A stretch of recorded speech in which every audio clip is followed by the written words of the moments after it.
tempat, dipersilakan duduk.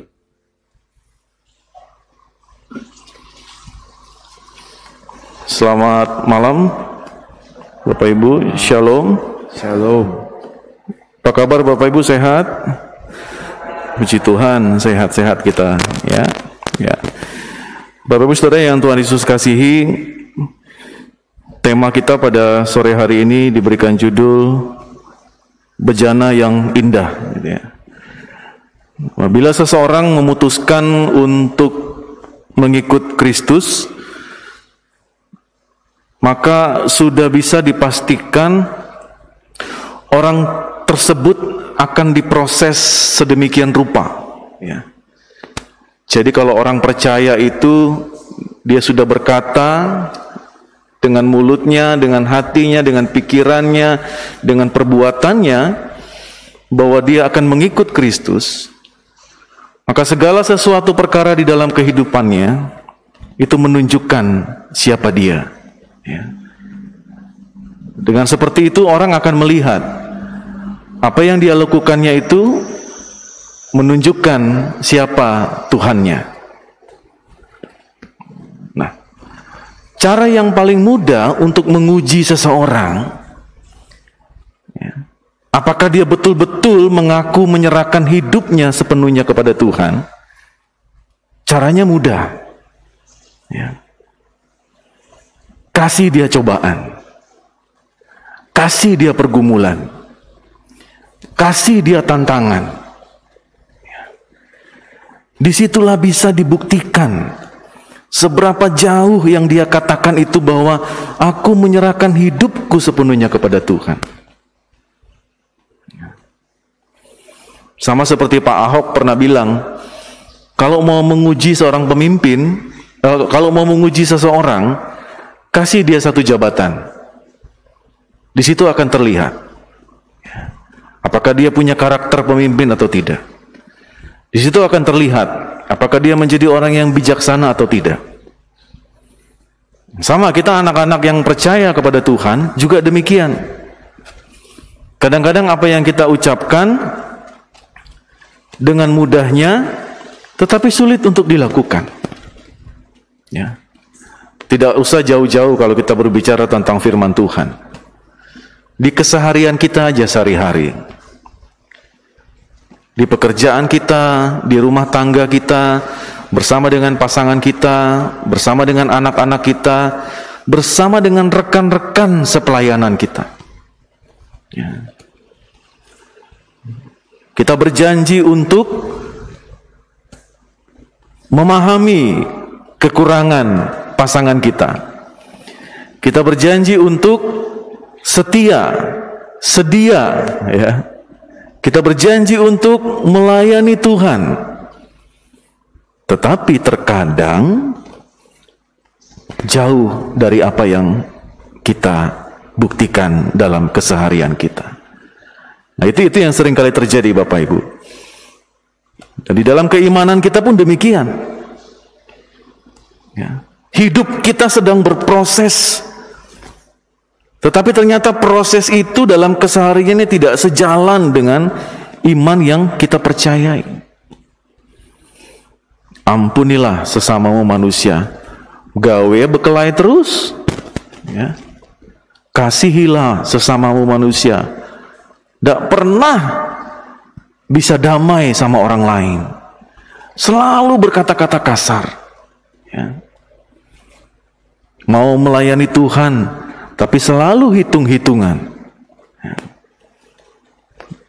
Jadi seperti dua sisi mata uang gitu ya. Selalu bertolak belakang. Hari ini berjanji bertobat, besok bikin dosa lagi. Besoknya lagi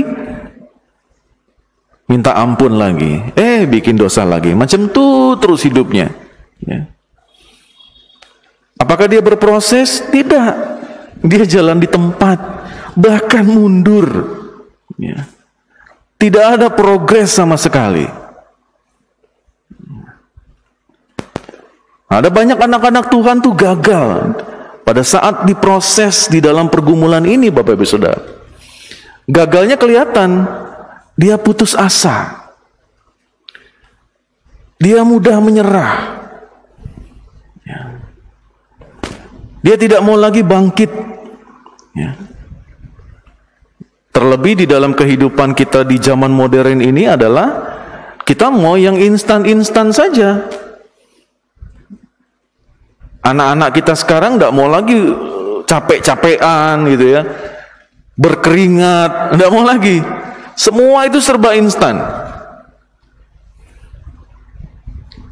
Masih ada nggak anak-anak kita suruh ke warung, suruh belanja, nggak deh, order, ya, mak order lah mak, KFC, boba, ya. Semua serba instan. Sehingga tanpa kita sadari Bapak Ibu, kita yang dewasa-dewasa juga demikian. Sesuatu yang lambat tidak mau. Maunya serba cepat, serba instan. Sehingga anak-anak Tuhan pada saat dia mengalami sesuatu dan itu tidak sesuai dengan kedagingannya, ya, kita seringkali tidak nyaman dengan itu. Ya. Udah capek-capek berdoa, udah capek-capek ke gereja, udah capek-capek melayani, hitung-hitungan kan? Masa dapatnya macam ini terus? Masa gini-gini terus? Nggak sehat-sehat badan nih, malah tambah penyakit nih. Hitung-hitungan. Ya. Akhirnya apa? Kita juga mulai menjaga jarak dengan Tuhan. Tidak lagi rutin berdoa, tidak lagi rutin baca Alkitab, tidak lagi rutin bersekutu bersama. Karena apa yang kita alami itu tidak sesuai dengan kedagingan kita, tidak menyenangkan hidup kita. Ya. Nah, bacaan kita Bapak Ibu Saudara pada malam hari ini berbicara tentang bangsa Yehuda. Ya. Mereka sedang mengalami masa-masa pembuangan di Babel. Ya. Apakah sesuatu yang menyenangkan? Tidak ada satu unsur, 1% pun selama pembuangan ini mereka merasakan kenikmatan gitu. Tidak ada. Kalau memakai kacamata manusia, semua pergumulannya berat. Oh, kita tahu kok bangsa ini bangsa pilihan Tuhan kok, istimewa, orang-orang hebat, tapi kok dibuang gitu. Ya, mereka ditekan, mereka dilecehkan, mereka dipermalukan dan sebagainya. Setahun 2 tahun, no, berpuluh-puluh tahun. Ya. Yesaya sebagai nabi yang hadir, lalu dia bernubuat kepada bangsa ini, dia berkata bahwa tidak lama lagi Tuhan akan membebaskan bangsa ini dan akan dibawa pulang ke Yerusalem.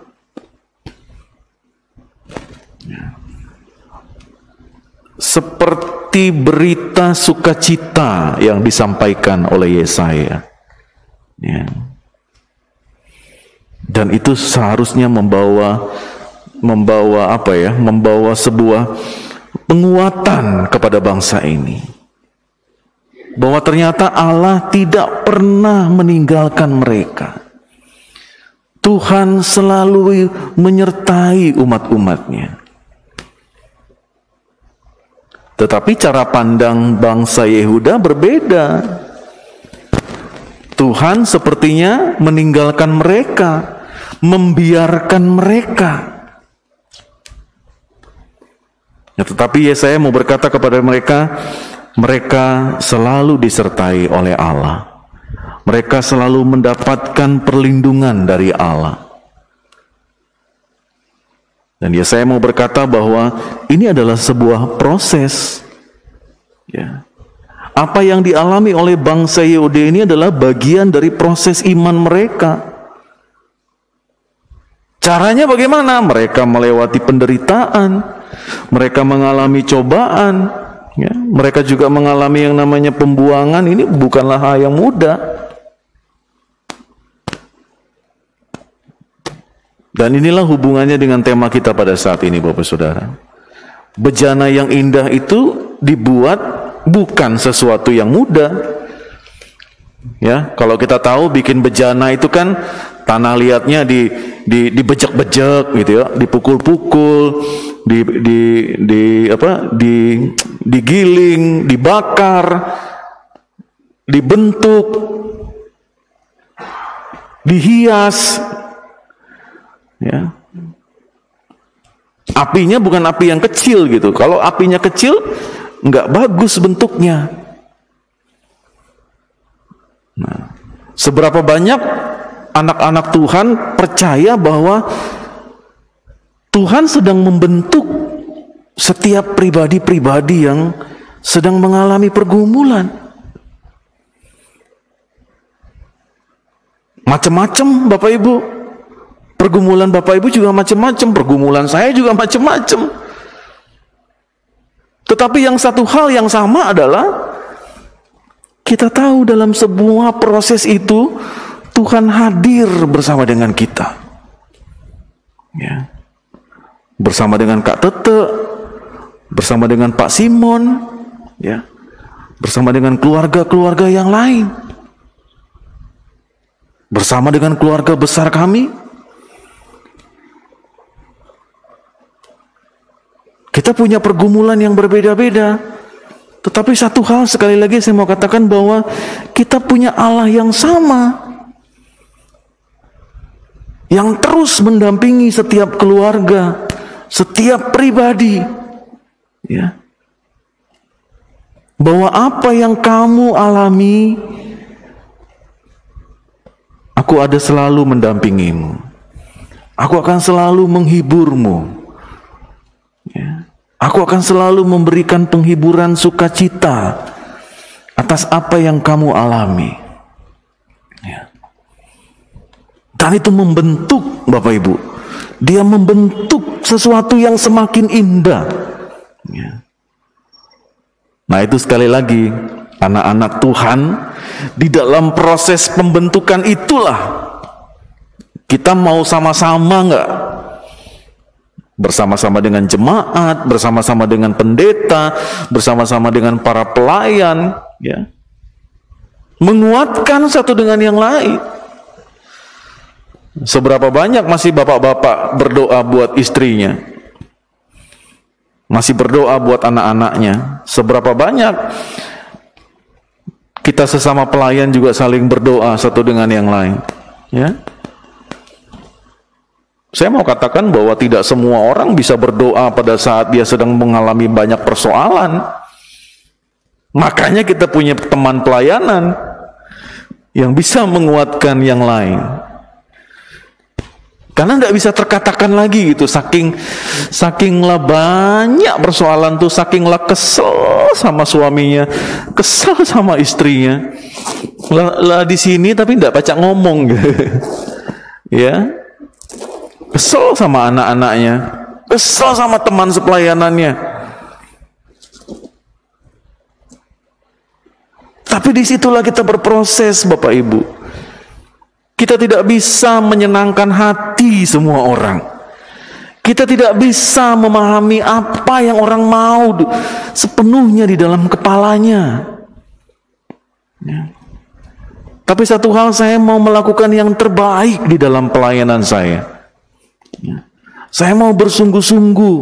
Saya mau melakukannya dengan sepenuh hati saya. Ya. Kalau masih banyak kekurangan, ya mau diapain lagi? Kita bukan malaikat kok, ya. Tapi saya sudah berikan yang terbaik untuk Tuhan. Dan saya yakin dan percaya bahwa saya mampu melewati ini semua. Karena Tuhan yang menjaga, Tuhan yang menyertai. Ya. Kalau kita mau cari lagi di YouTube, kalau kita mau cari lagi cerita-cerita yang lain Bapak Ibu, ternyata pergumulan kita itu tidak di HP lah. Lagi banyak yang lebih berat. Tapi kok kita yang merasa yang paling hebat gitu pergumulannya, ternyata enggak. Ya. Kita tuh belum ada apa-apanya. Ini aja udah berat, Pak Pendeta. Berat. Tapi ada banyak anak-anak Tuhan yang lebih berat dan mereka mampu melewatinya. Nah, di situ kita mau belajar. Ya. Salah satunya ini, bangsa Yehuda ini. Ya. Berapa keturunan mereka harus dibuang, dipermalukan. Ya. Tetapi Tuhan masih tetap menyertai. Bapak Saudara, malam hari ini kita merenungkan akan firman Tuhan ini. Pahamilah dan mengertilah bahwa Allah sedang membentuk setiap kita. Ya. Masa pandemi selama 2 tahun ini betul-betul membentuk setiap kita. Ya. Setiap keluarga, setiap orang. Ya. Apa yang kita lewati sepanjang hari ini, apa yang kita lewati sepanjang tahun ini, itu masih terus berproses, Bapak Ibu. Kita nggak akan pernah tahu hari esok itu seperti apa. Detailnya seperti apa, nggak tahu. Hari ini kita sehat, besok sakit. Ya enggak? Hari ini kita punya pekerjaan, besok enggak. Kita tidak pernah tahu. Ya. Tapi kan kita tidak bisa menghabiskan energi untuk mencari tahu sedetail itu, gitu ya. Tapi yang saya tahu adalah bahwa Tuhan menyertai saya senantiasa. Udah, sampai situlah. Karena kita terbatas untuk mencapai apa yang Tuhan mau untuk 5 tahun, 10 tahun mendatang, sepertinya terbatas kehidupan manusia ini. Nggak bisa.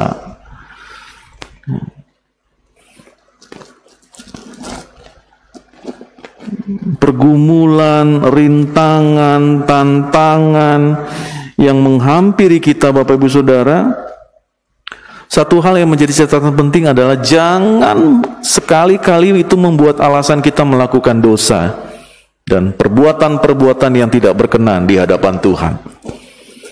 Ya.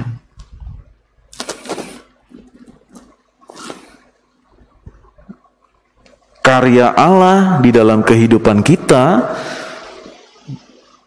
sukacita yang Tuhan sudah berikan, damai sejahtera yang sudah Tuhan hadirkan, sekali lagi Bapak Ibu Saudara, itu juga salah satunya yang membentuk kita menjadi sebuah bejana yang indah. Dan itulah yang membuat kita semakin kuat menjadi saksi-saksi Kristus. Amin, Bapak Ibu Saudara. Satu ilustrasi terakhir. Bapak Ibu pernah dengar cerita di radio? Saya kalau pakai headset naik motor selalu dengar ilustrasi ini gitu. Wortel, telur, kopi. Ketiganya ini direndam di dalam satu wadah air yang panas. Seperti inilah hidup kita. Apakah Bapak Ibu jadi wortel, jadi telur, atau jadi kopi? Orang yang jadi wortel, dulunya dia keras. Tetapi pada saat dia direndam dalam pergumulan, dia menjadi orang yang lembek. Ya. Orang yang tidak berdaya, gitu. Orang yang lemah. Yang kedua adalah orang yang menjadi telur. Sebelumnya dia kokoh, mampu melindungi cairan yang ada di dalamnya. Setelah dia direbus, setelah dia berada di dalam sebuah pergumulan, cangkangnya ini menjadi gampang rapuh. Cepat sekali dia pemarah. cepat sekali menjadi orang yang dendam. Yang ketiga adalah dia menjadi kopi. Air yang panas itu membuat kopi ini semakin harum. Ya. Dan nikmatnya kopi itu hanya bisa didapat di dalam air yang sangat panas. Dan air panas itu tidak bisa menghilangkan betapa nikmatnya kopi itu. Bapak Ibu, kita mau jadi seperti apa?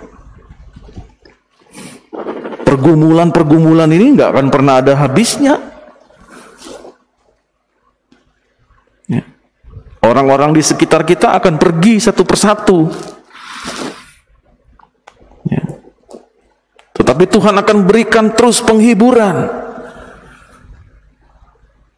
Dan kita akan terus saling menguatkan satu dengan yang lain. Dan itulah tugas kita, Bapak Ibu Saudara.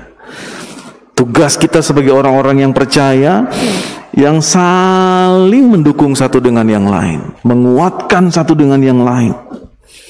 Karena kita tahu bahwa Tuhan yang selalu menyertai kita dan memberikan kekuatan kepada kita. Tuhan Yesus memberkati kita semua. Amin.